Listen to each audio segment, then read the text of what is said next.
Welcome to Dead Man Talking.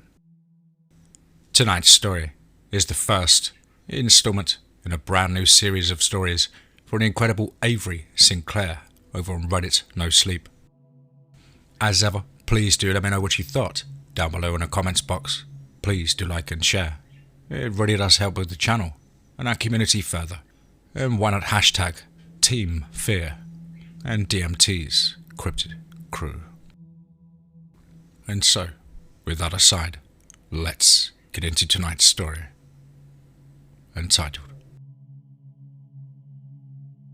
The Night the First Church of Prodigy Burned Down. Let's get straight into that.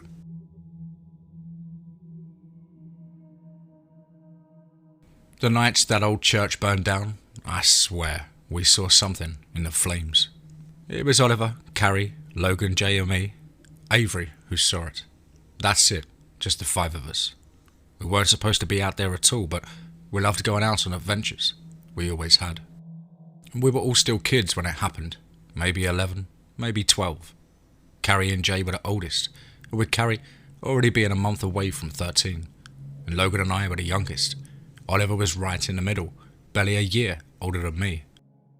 The point is, we were young, but creeping up to the age in which we would discover autonomy and rebellion. If you had asked any of us at this age, we would have been so sure we were masters at lying to our parents, despite all the times we got into trouble for doing it. We were also at the age where we wanted to be tough. Nothing could scare us. We were nearly teenagers, which in our heads meant we were nearly adults already. We could watch scary movies all by ourselves and none of us slept with nightlights anymore. In our heads, we were practically invincible. That's where the idea first came from. You see, there was a little church just outside of town that had only been built a few years ago, but no one went there anymore. The First Church of Prodigy, which is the name of our town where I lived my entire life. Prodigy, Colorado. I guess the church's name isn't very cool, but it's accurate. People have been going to the next town over to go to church for years before it was built, until it was finally funded and constructed in late 2005 and finished in 2006. You would get different answers as to why it sat empty now, depending on who you asked, as is the nature of most small town stories. The overarching consensus, though, was that something was just wrong with it. Some even called it cursed. Now, apparently, soon after the little church had been built, there had been a series of localized earthquakes in the area, and soon after that, the pipes beneath the church just started bursting, one after the other. It was soon after this that people who went to the services started reporting hearing odd noises. Some people said that they heard whispers. Some people swore they heard crackling and groaning.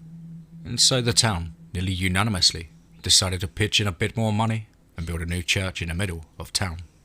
The New Church of Prodigy. Clever name. Either way, once my friends and I finally got wind of the stories, we couldn't get it out of our heads. We were obsessed with the haunted church. We had always known it was there, of course, but not a lot of people go around telling ghost stories about churches to toddlers.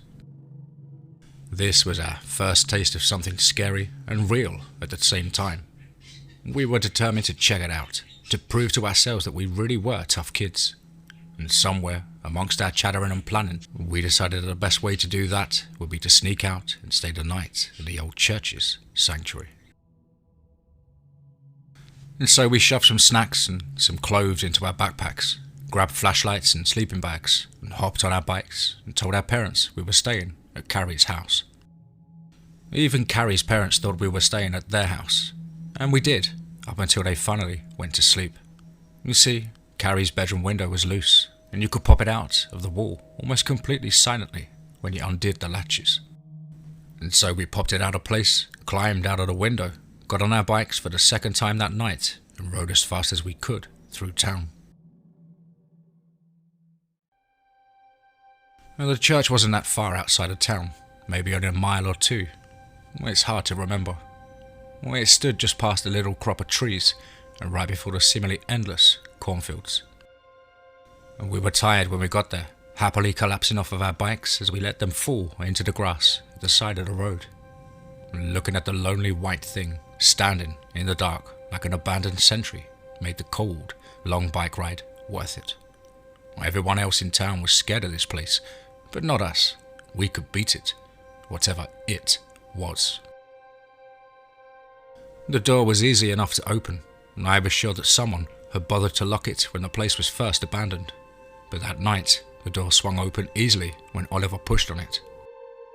We knew we couldn't be the first people inside since it had closed, so the fact that the doors were practically open didn't set us off any. We just grinned at each other as the door swung open in front of us, excited enough that we were practically vibrating. It was weird inside, not scary or creepy, which was kind of disappointing at the time. Just really odd. All of the pews in the sanctuary were up against the walls, like someone had pushed them into a weird crowded layout at the sides of the room. Too much dust had settled on the floor since then, whenever it was, and now to see any tracks of the wood scraping on the floor though, so we at least knew it wasn't recent. For some reason, knowing that someone else had been there recently seemed like it would ruin the spook factor we were chasing. There were little spots of graffiti on some of the walls though, signatures, weird faces, naughty phrases, pretty textbook stuff. We thought it was funny. It was also really warm, and we expected it to be cold, considering it was the middle of the night and there were no working air conditioning or heaters in the building.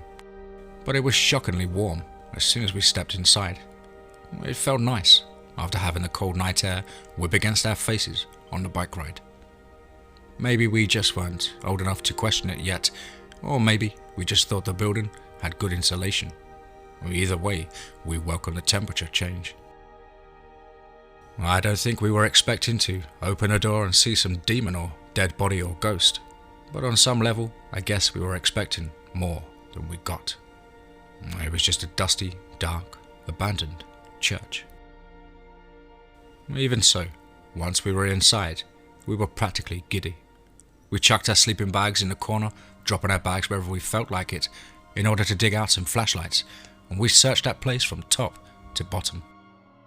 It was a tiny adventure, but an adventure nonetheless. The sanctuary was dusty and nearly empty, but there were some cool photos and notebooks tucked away in the podium, which was remarkably still standing, unlike everything else in the room. Even it was pushed close to the side of the room though. There was a supply closet and a bathroom at the back, although none of us wanted to go into the bathroom because it was filled with bugs and smelled like stagnant water. And the supply closet still had a bunch of supplies in it, including a tub of bleach and a bunch of spray bottles and an old broken broom. All of them were knocked over, but that didn't really bother us. The only other room in the building was the storage room. We all huddled together as Logan pushed open the door, eager to get a look inside if something creepy was in there. But the room was essentially empty. There were just a few knocked over music stands lying on the ground, a dusty old shelf in the other corner, and some empty cardboard boxes that looked a bit like they were rotten. Again, everything that was knocked over seemed to have migrated away from the center of the room, crashed together near the back wall. I don't know why none of us ever questioned why everything in the entire place was knocked over and pushed to the side of the room. I guess we just figured that the abandoned building would be messy no matter what.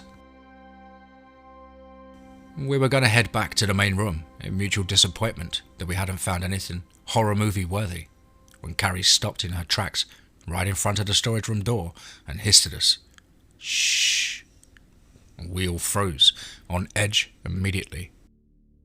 "Do you hear it?" she asked, swiveling her head around to stare at us with big eyes, shining her flashlight all around the room. It only took us a second to know what she was talking about. It started as a slow, steady creaking sound, a bit like some kind of weight was being placed on the old wood floor, and then morphed slowly into a deep rumble over the course of about 10 seconds. Underneath it all, the harmony to the deep, unsettling melody was a sharp, crackling sound. I could feel it in my chest, like loud drums in an echoing auditorium. And none of us could identify the source of the noise. It was like it was coming from everywhere at once. It wasn't so loud that we were immediately petrified, but loud enough that we raced to the windows to make sure nothing was outside making that noise. None of us could see anything, and by the time we had pulled away from the windows and shone our flashlights back into the center of the room, the noise was dying down. We all looked at each other, frozen in place and waiting for the sound to pick up again, but it never did. Satisfied with our search, and even more excited about the spooky noises that, to us, confirmed the town's stories, we headed back to the sanctuary. We dumped half of the contents of our bags out, eating the snacks, playing games, shining flashlights under our faces to tell scary stories, the whole shebang. We even shed our coats and threw them into the same pile as the sleeping bags, now that the warmth inside that place had completely seeped past our clothes. We stomped and ran around like kids do, and dared Oliver to go into the bathroom and try to run the water or flush the toilet. It was fun for the first few hours. After that, we were so bored. We had brought the sleeping bags like planned so that we could spend the night and prove that we weren't scared of some stupid old ghosts, but nothing aside from those noises had really happened the whole time we were there. Sleeping in a haunted place didn't seem like such a big challenge when nothing scary was actually happening. Maybe we should actually go and stay at Carrie's? Oliver sighed, standing up from his spot in the center of the room to stretch his legs. This is boring. And uncomfortable, Logan chimed in from where she was sat, perched on a pew at the left side of the room. She was fanning herself pretty aggressively.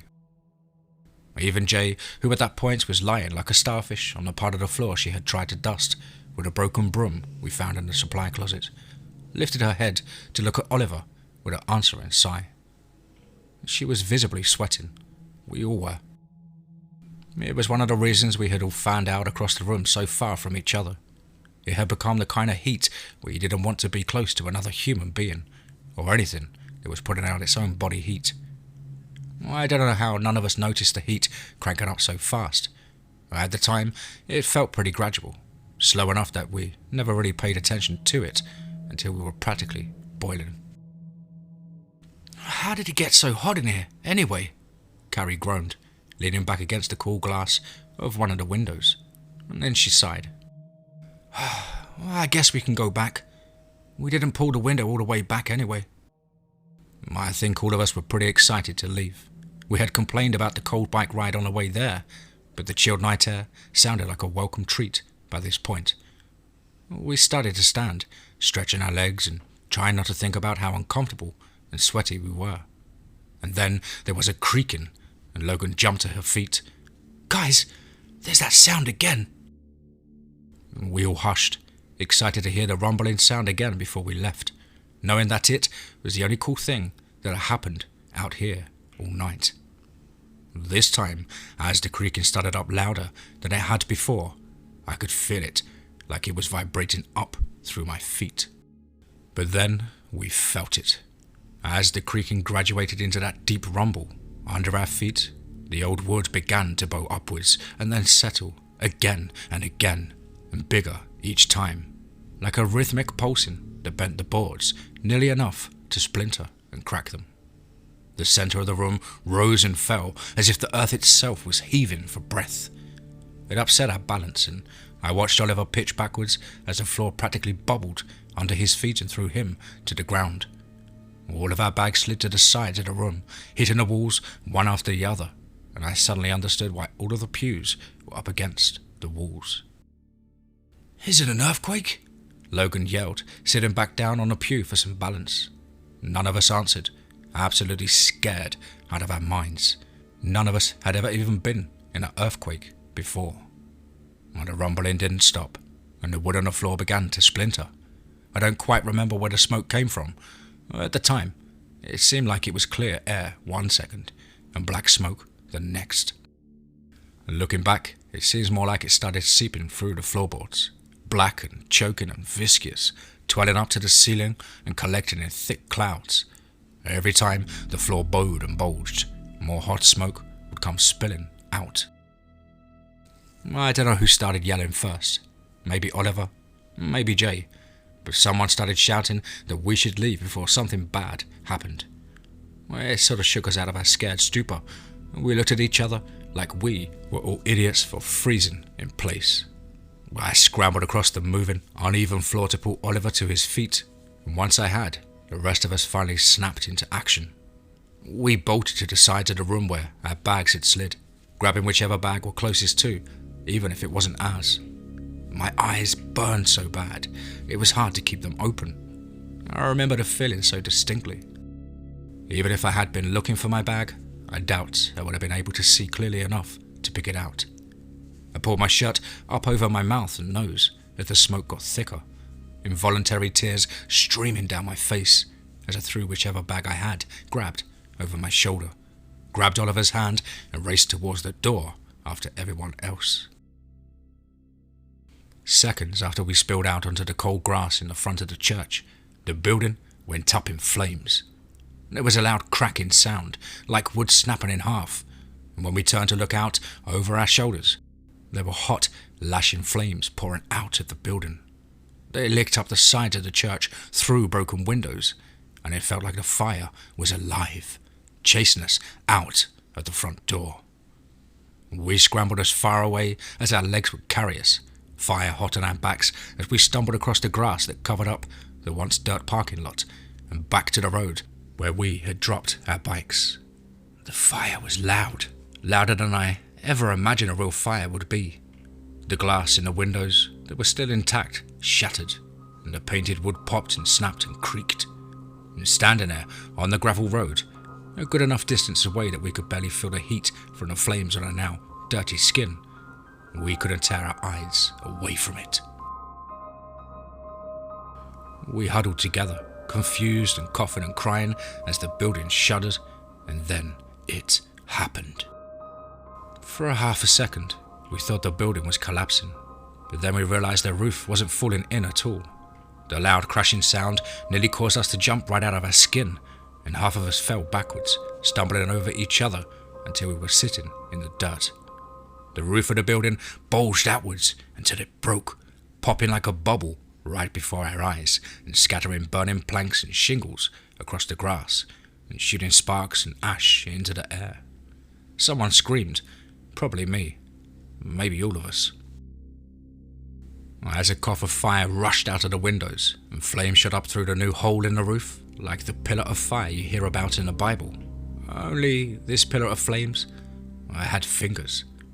The flames twisted and licked and solidified, taking the shape of an arm reaching high into the sky.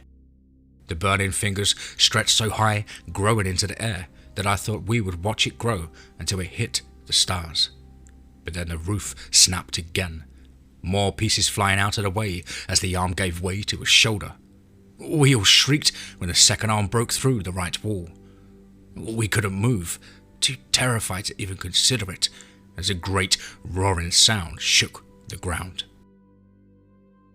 The first great hand came down, hitting the grass at the side of the building, knocking out part of the wall on its way. The burning church, now missing portions on both side walls, leaned and finally collapsed. And as it did, we watched as the body of this fiery thing climbed out of the earth and burning wood.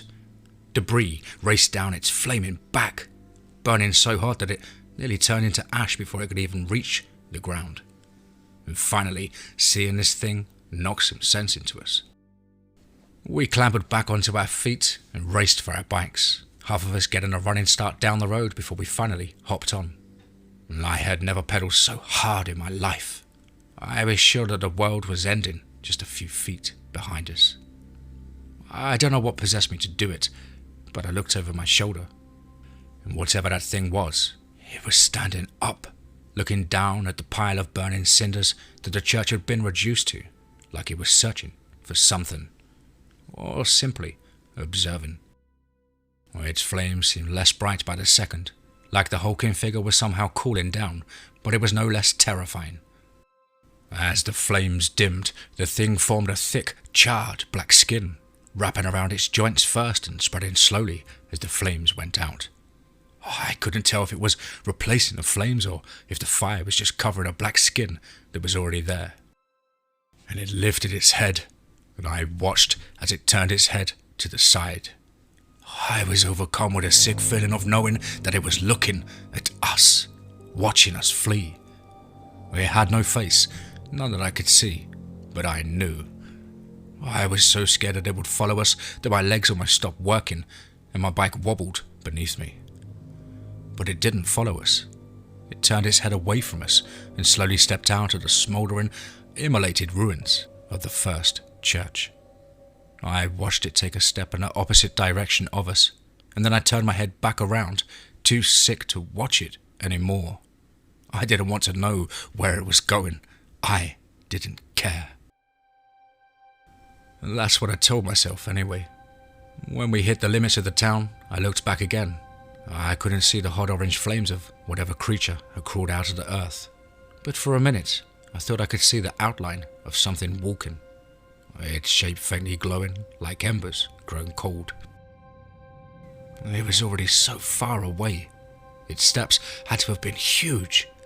I was glad we didn't have to outrun it.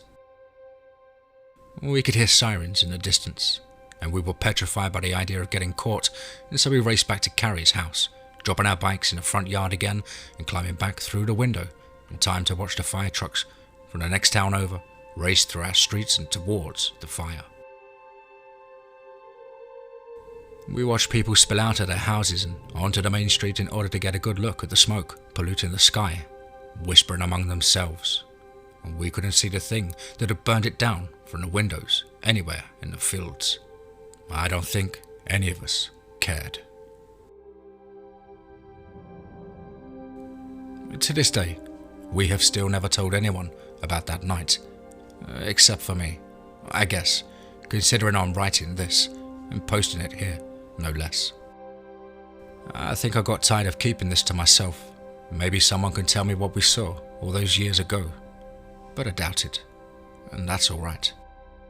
Either way, we never heard any news about a giant flaming monster after the fire at the church was put out, so I doubt anyone would have believed us, even if we had told someone. We thought we were getting old, but we really were just kids. We didn't have any credit to our names. I have no idea if anyone out there ever even saw it leaving, lumbering around the fields. The authorities labelled the collapse of the church as some kind of sinkhole, and the fire was just a freak accident. I'm not upset about that or anything. I can't expect any of them to know what really happened. Looking back at all of the years I and my friends have lived in Prodigy, I wouldn't even call this the weirdest thing we've seen, just the biggest. When you live in Prodigy, things that other people find weird are just part of your normal life. But for the little 11-year-old Avery, staring into the burning face of something I still can't even begin to understand, it was definitely the scariest. Even at least 10 years later, I shudder every time I have to drive down that road and pass by that still scorched earth. At least the hole is filled up now. I still don't know what we saw. A demon? A giant? Or something worse? Either way, the first church of Prodigy is gone, burned into ash and blown away. Maybe that thing had been under it the whole time, sleeping or waiting, or something else altogether. I guess we just woke it up.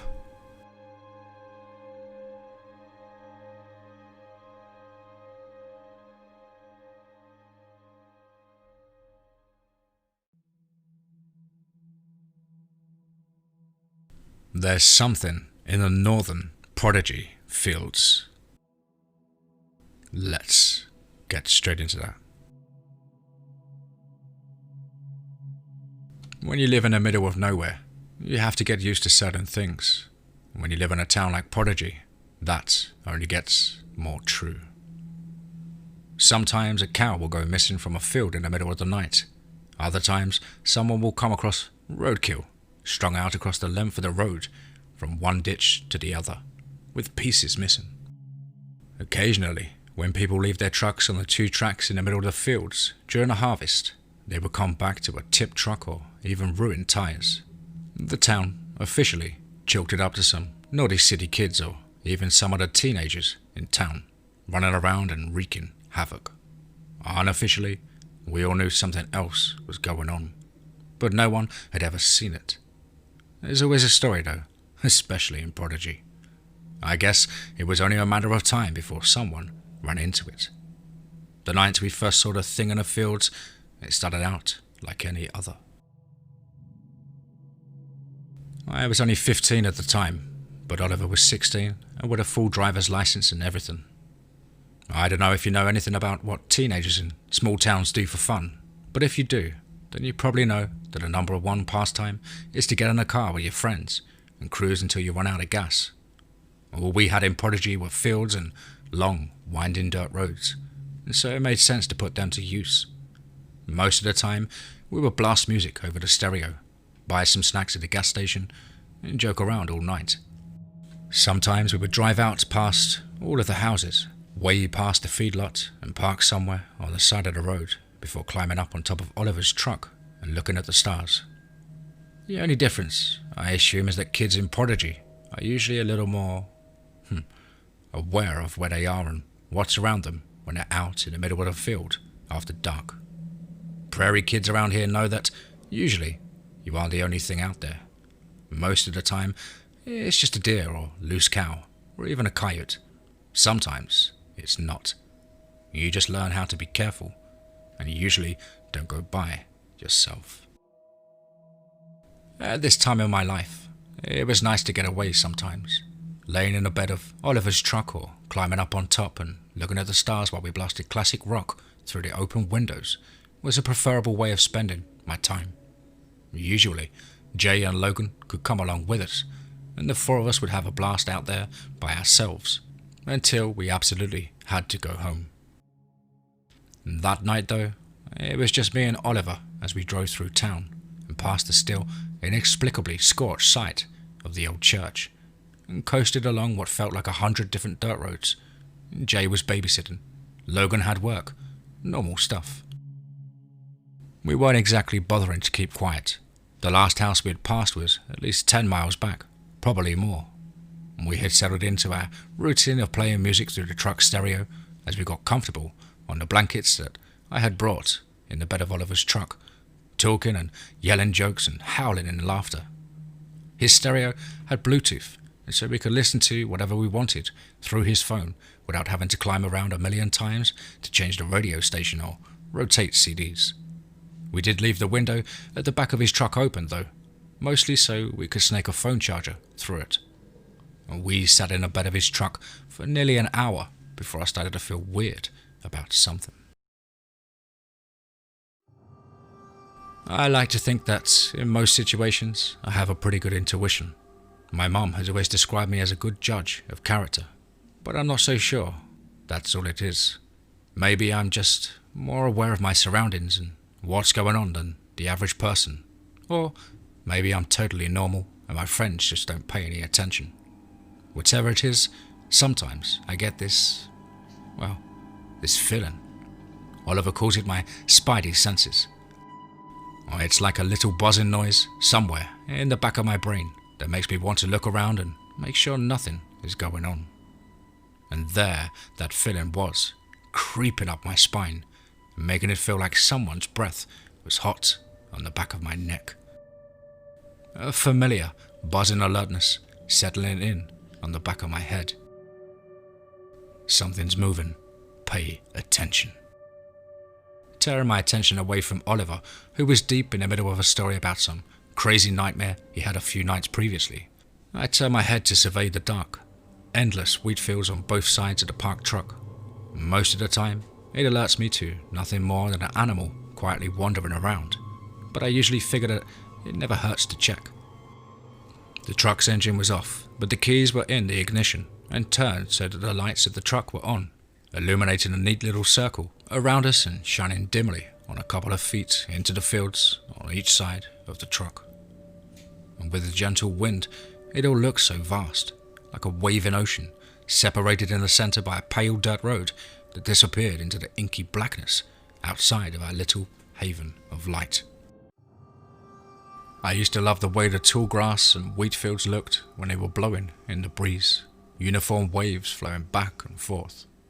I couldn't see anything of interest on the left side of the road, closest to where Oliver was sitting, and so I turned my head to look over my shoulder at the field on the right side of the road instead. Oliver kept talking, knowing me well enough by now to let me do my thing. It seemed to be the same thing on that side too. Nothing of interest. Until something, nearly at the bottom of my field of vision, caught my attention. It was just a subtle movement, nothing crazy, but it was big enough to break in the smooth waving pattern of the field that it caught my eye. It wouldn't be exactly uncommon for an animal to have wandered into the middle of the field, especially not this far away from town where animals had a bit more free rein. If an animal, like a deer or a cow, had somehow gotten past its fence and wandered out this far, we would have seen it clearly above the growing wheat. It hadn't grown tall enough yet to obscure anything that big. Anything smaller, like a rabbit or a fox, would have been able to slip around without us seeing it, though. And that's probably why at first I wasn't too concerned. Oliver had finally paused his story, leaning in a bit closer to me and my side of the truck to try and figure out what I was looking at. I apologized and explained that I was still listening. I thought I just saw something. That's probably just a fox or raccoon out in the field, I said, even though I couldn't quite find it in me to tear my eyes away from the field.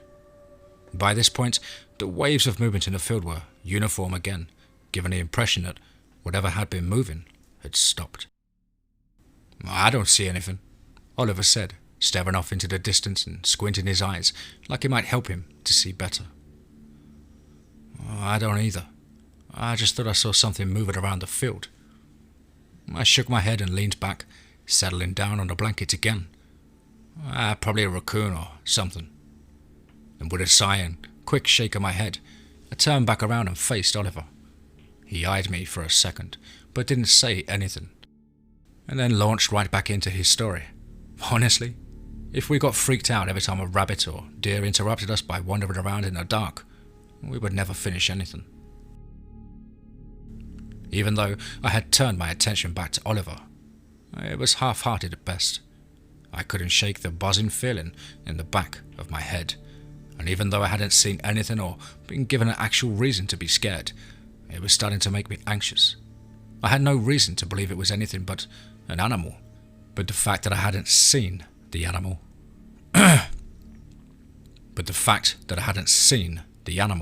was bugging me. I was so caught up in my own head that I almost missed the subtle noises in the field behind me. My eyes shot back to the field, abruptly interrupting Oliver's story. I tried to listen closer, but the music from the stereo was too loud.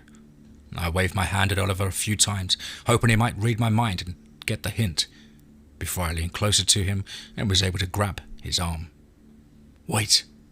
I patted my hand on his arm once or twice, furrowing my brow as I looked out from him to the field, and back to him again. Turn your music down, pause it or something. Oliver reached for his phone, which was lying face down in a blanket in front of him, and pressed pause. I almost immediately wished that I hadn't asked him to do so. The noise we heard once the music was off was loud, much louder than I thought, and sent a slow shiver up my spine once I could hear it clearly. I couldn't pinpoint from where in the field it was coming from. It sounded like it was in front of us and behind us all at once. It was low, pitiful, a groaning sound, coupled with a sharp chittering noise, like someone was moaning through chattering teeth. If it was an animal, it sounded in pain, but something told me that it wasn't an animal. Above it all, there was a silence, and we could hear no bugs, no other animals, nothing else. Oliver, I whispered, swallowing dryly, my hand still on his arm. Please tell me you can hear that. And with my sights trained on the field again, I strained my eyes, looking in the same spot I had seen the movement in last time, only to have a sharp movement in the ditch at the edge of the road catch my eye. I nearly jumped out of my own skin, turning my head to get a look. The tall grass in the ditch right by the side of the road was swaying, maybe a foot away from where the light from the truck ended, and then it was on the road. It was too dark from that far down the road behind us to truly see what was crawling through the dirt, but if the clumsy, skiddery movements of its limbs flashing just out of reach of the circle of light were anything to go by, it wasn't any kind of animal that I had ever seen. We realized too late, as it was pulling itself into the left field and rustling through the wheat, that whatever that thing was, it was circling us, stalking, hunting. And for a moment it disappeared, and the wheat stood still, and everything was silent. Oliver and I were frozen. My ears were straining to hear anything aside from my own terrified breathing, dreading the sound of a low, dry moaning or teeth chattering together. What followed the stillness were a series of dry, clumsy vocalizations, garbled and uncomfortable to hear. I twisted my fingers in the fabric of Oliver's jacket, scared halfway out of my mind. It sounded hollow, like someone or something was trying to wrap its mouth around the words that didn't quite fit. We listened for a second in horror as the noises grew louder, and then we realized it was trying to speak. Oliver. A drawn-out, twisted version of what sounded like Oliver's name called out to us from the ditch, coupled with a hollow sound of slowly gnashing teeth. It tried again, voice scratchy and pained. Oliver, pass it, pass. There was a pause. A deep, gravelly groan punctuated the deeply wrong attempt at a sentence, and I came to a cold realization. It was listening to us. Not only that, it was mimicking us, mimicking me. Next to me, Oliver whispered a sharp expletive under a shaky exhale. Climb through the window, he whispered through clenched teeth, my breath catching in my throat as I tried not to panic. Start the truck. I released his arm, my fingers burning from how hard I had been gripping the fabric of his jacket. Oliver said nothing, but I was answered with the same sharp, shockingly loud chittering noise from earlier. Oliver leaned forward onto his knees, reaching out with shaky fingers to grab onto the open window at the back of his truck. I thanked whatever God might be listening that Oliver had always been a skinny kid. He could at least fit through the window. Oliver, stringing the syllables together, sounding more like a person with every passing second. The thing in the field groaned and chattered away as Oliver slowly pulled his upper body through the window. Oliver, Oliver, Oliver. I was too scared to move. I didn't want to try climbing in through his window for fear of taking my eyes off the section of grass where I had last seen movement, and I was absolutely not about to get out of the bed and try to go around to get in the passenger seat. I wasn't moving or taking my eyes off the field until we were off this godforsaken road. Oliver, please tell me you can hear that. I stared into the dark as a pitchy, dry version of my own voice bounced back at me. It had practiced my words until we could string them all together. The sentence was choppy, stilted, and the emphasis was off, but it sounded like me. Whatever it was started to slowly creep through the wheat that was hiding it so well. I could make out the path it took, following the sideways parting of wheat standing out from the rest, which was barely moving now that the breeze had died down. I moved slowly. After the way it skidded across the road, I knew it was intentional. The movement was nearly lined up with the side of the truck now, as Oliver pulled his legs through and finally flipped around, getting situated in the front seat as quickly as he could. I watched the subtle movement grow closer to the fence. If it passed the fence, all that would be in its way of getting to us was a shallow ditch, and I had a feeling that that wouldn't do much to stop it. The sound of the engine starting up nearly made me cry. Oliver wasted no time in stomping on the gas. As soon as the engine started up, and he could throw it into drive. Over the sound of the engine and the tyres throwing gravel, I could distinctly hear the sound of quickly gnashing teeth. And as we peeled out of there and quickly picked up pace, the thing shot forward through the ditch, and as it did, I saw distinct flashes of dirty, peeling, rotting skin, like it was bubbling up and flaking right off its bones. And as it reached the ditch and scrambled for the road, I saw its hand, and that was enough for me. Without thinking, I reached through the window and into the cab and slammed my hand up into the lights, switching them off. I didn't want to see whatever was going to come crawling out of that field. I had only half worked.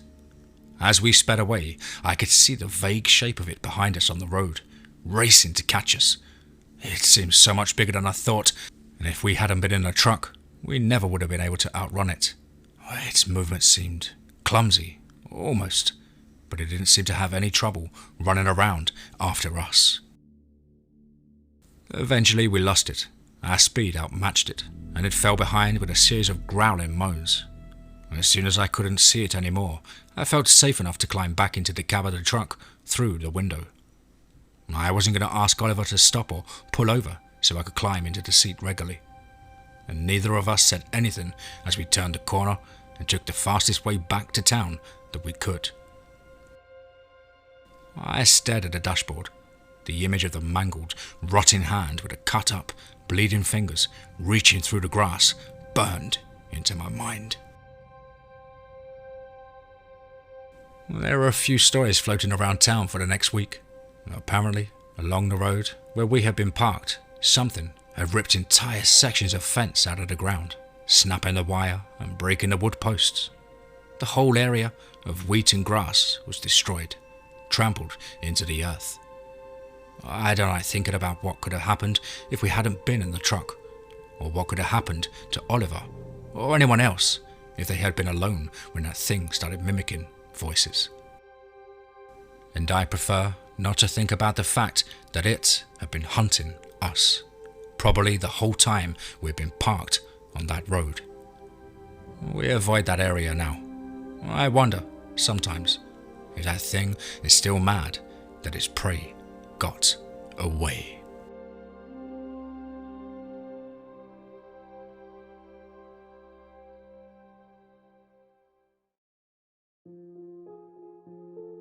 Wow. Certainly another one. Wow. Absolutely chest-pounding and a skin-crawling story there from the incredible Avery-Sinclair. That's the first 2 installments in, I believe, 5 installments of this new series from Avery. Absolutely fantastic, and really does start to pick up pace in the next few chapters. Of course, a big thank you to Avery for allowing me to narrate their incredible story on the show. Really do appreciate it, and I hope you enjoy my rendition. Guys and girls, you know the drill by now. Please do let me know what you thought down below in the comments box. Please do like and share. It really does help with the channel and our community further. And why not hashtag TeamFEAR and DMT's Cryptid crew. If you're an aspiring writer or just fancy having a crack at things, why not get in touch with myself at the usual email as on screen, which is dmtforesterfear@gmail.com, and I look forward to hearing from you. I hope everybody's doing well, family and friends alike, and you're trying to keep fit and focused during these testing times. But above all, guys, remember, be safe, not sorry.